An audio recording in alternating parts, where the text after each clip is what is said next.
welcome to another vlog. Today I am in a special location here. After weeks of COVID lockdown here in Israel, we have been locked away in our homes. I've not been able to join any of our tour guiding tours on locations. We had to do everything via Zoom for weeks here. It's been mind-numbing.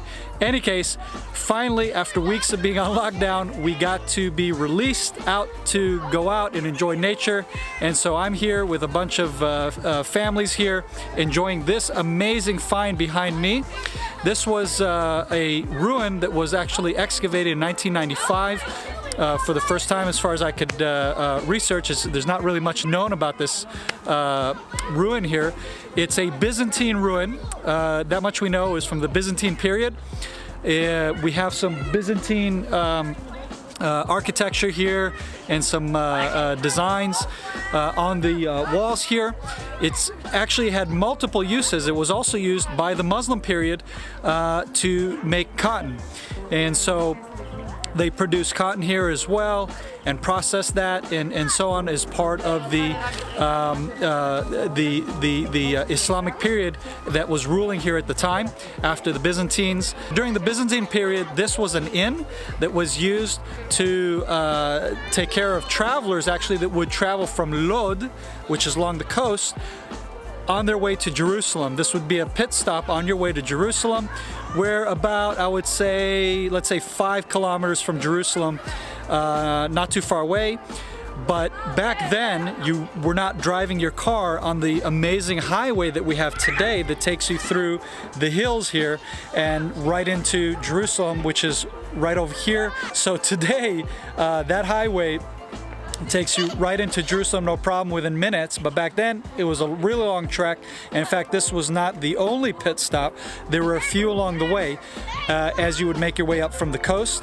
And so this is one of those pit stops where you would stop, refresh, you know, spend the night and what have you, and then continue your journey on to Jerusalem. So anyhow, a really cool place, great for bringing families. As you can hear the kids playing here, they're enjoying the ruins. This isn't like most of the archaeological sites in the country that are, you know, fenced in, and then you have to pay admission, and you can't touch the ruins, you can't look at the ruins and that kind of thing. That's how most of the archaeological sites are here in Israel. Here, the kids actually get to play, and in the backdrop you see there, guys, this is so cool, you won't see us anywhere else in the world.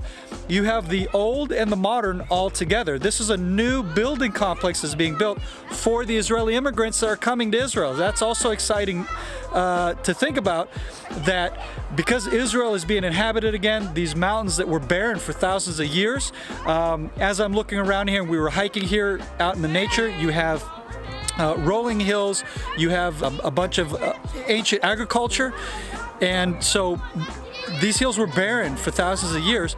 But now, after thousands of years, Jews are coming back home and they're building their homes here in the outskirts of Jerusalem, not all huddled into Jerusalem for safety.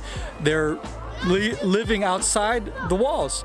And so this is part of the communities that are built outside of Jerusalem and that is expanding. And so that's what's so neat about this behind me here, is that you see the expansion, and you have that with thousands of years old of history here, with a few days old of history right over here. So pretty cool.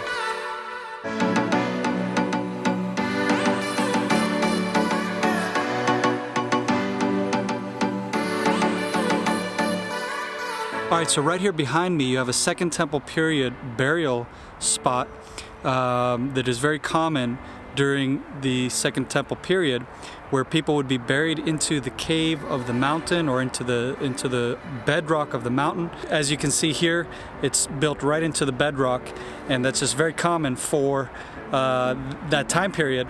And so you see more of this all throughout Israel, all throughout Jerusalem. It's very common. And anyhow, just a little fun thing for here on this nature trail that we're walking on.